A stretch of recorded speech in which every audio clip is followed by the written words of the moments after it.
Good morning, everyone. Good to see everybody. Everybody's looking very good today. It's been a while since I've spoken here, and so I wanted to give kind of an explanation. I haven't spoken here in, I think, over a month. So, of course, we had our bazaar, very successful. Thank you, everyone, for coming out and helping out at bazaar. Following that, though, at the end of August, I spoke at Placer, one of the temples that we're overseeing. And then after that, they also oversee at Placer the Reno Hawakai. So then drove up to Reno and spoke there. After that, it was the Labor Day weekend, but it wasn't a vacation for myself and Reverend Yuki. We had the Fuken, the Minister's Continuing Education and meeting in the Bay Area. So we were in Berkeley for the meeting, and then on Sunday was the BCA 125th anniversary service in San Francisco. So then after that, I actually did take a vacation. So I was in Japan for the next couple times. We actually went down to Southern California, flew out from LAX, and then came back and drove back up. And then after we got back, I was the guest speaker in San Mateo last weekend. So that's why I was some of it was fun, but not all of it was fun. And then right now, Reverend Yuki, I know he's working probably right now, or maybe in a little bit, because he's in Hawaii, so he's guest speaking there. So they're behind us, so he might be waking up now. Is that right? All right, yeah. Anyway. So while I was in Japan, it was the first time taking kids, so that was very different. And it was still very hot. It was like 90 degrees with 90% humidity. So like as you go outside, immediately you start sweating. It was pretty rough. But we did enjoy it. It was a good time, and we stayed just in the Tokyo area because since we were there with kids, we didn't want to try too much traveling. It was hard enough getting over there. But since we were in Tokyo, we did have the opportunity to go to Disney Sea and to Disneyland. So Tokyo Disneyland, that was always fun. Has anyone been to Tokyo Disneyland or Tokyo Disney Sea? Yeah? Okay. Did you guys have fun? Is it different? Did it seem different? It's a little bit different, right?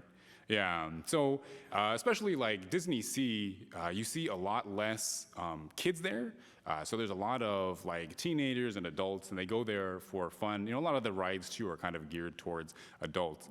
And it's fun to see the other people because a lot of times they will come as couples or as groups. And when they do that, they come like fully dressed in like matching outfits. So it's kind of cool to see them coming in these matching things. And it's really hot there, but then there's people with like full on like long sleeve dresses, and they've got pants on, and I don't know how they do it, but they managed it. Maybe they didn't stay that long, but anyway, they came and they look very cool. And another thing that is sort of cool about there is they have these like trends.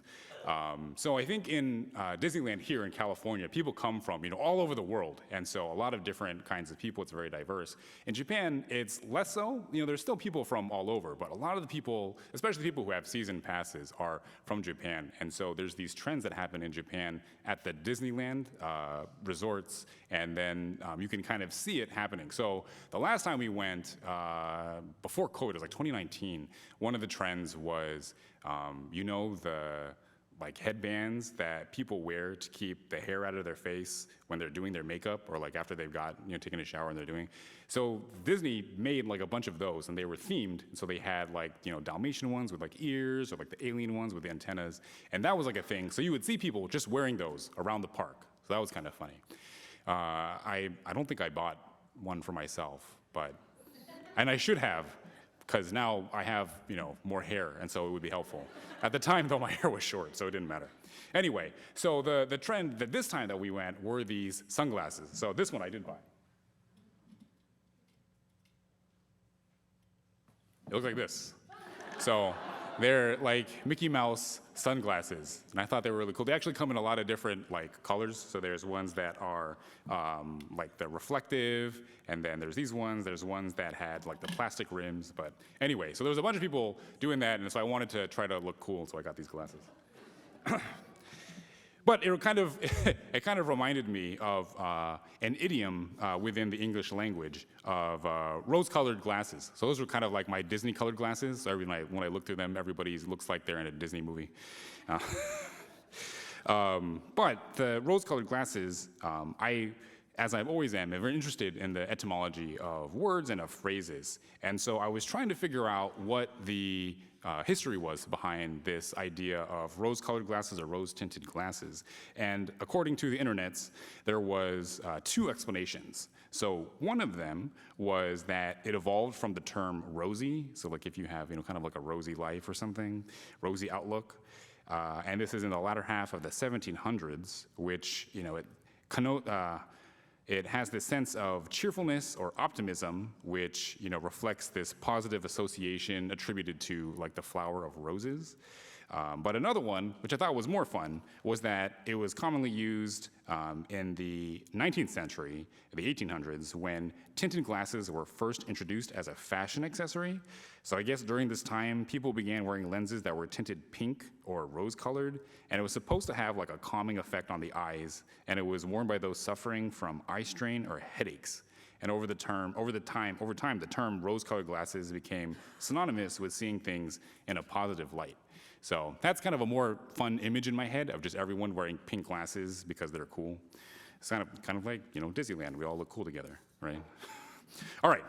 So rose-colored glasses can be seen as sort of this optimistic way of looking at life, but it can also be seen as unrealistic. So according to the Collins Dictionary, if you look at a person or a situation through rose-colored glasses or rose-tinted glasses, you see only their good points, and therefore your view of them is unrealistic. And so this can be applied to other aspects of our lives, not just the people that we see, but the experiences that we have, in that if we only expect good things to happen to us, that kind of life is unrealistic. However, that is very common among people. In fact, it's natural. So when something happens in our lives that we don't like, we get upset. We want our lives so that bad things don't happen to us. Everyone wants themselves and for their loved ones to be happy. And people become very anxious about the possibility of losing that happiness or not being happy in the future. But if we live this way, we'll never be satisfied and we'll never find peace in our life. So this is a fundamental truth of Buddhism as a teaching. So we're taught that life is fundamentally dukkha, which oftentimes is translated as suffering, but really it's unsatisfactoriness with a way of life. So you can be happy for a little bit, but it's never this lasting happiness. It's never satisfactory. And it's kind of like sad to think about that, because the Buddha taught that the origin of this dukkha, this unsatisfactoriness, comes from our natural life as humans, from birth to aging, illness, death, separation from our loved ones, and not getting what one desires. So these are all things that happen to us, and they happen to us constantly throughout our lives. As long as we live as human beings, we can never avoid this suffering. We try hard to, but it's not possible. So the first step within Buddhism is accepting this. However, accepting this is not the same as saying that there's nothing that we can do about it.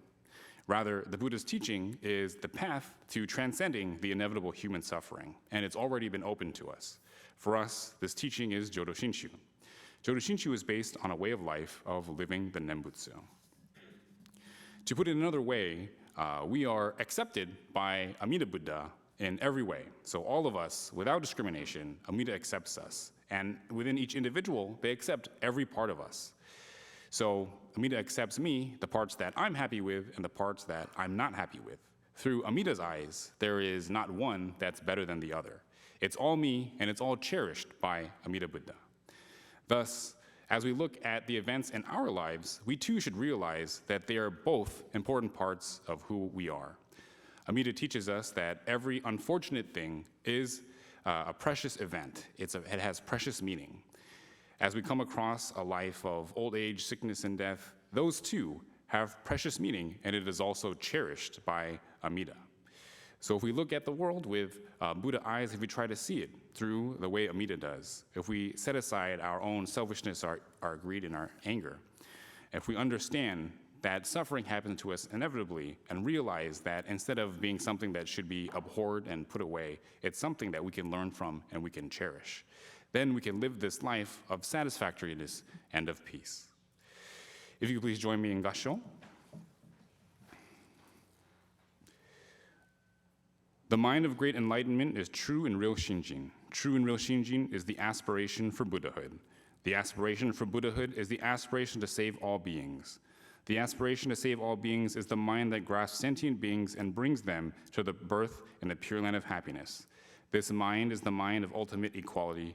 It is great compassion. This mind attains Buddhahood. This mind is Buddha. It is practicing according with reality, being in correspondence with the name. Let this be known. These are the words of Shinran Shonin. And if I could summarize it, if we come together and we see that both our happiness and our sadness are to be treasured in our life, then truly we'll be living with rose-colored glasses. Namo Amida Butsu. Namo Amida Butsu. Namo Amida Butsu. Namo Amida Butsu.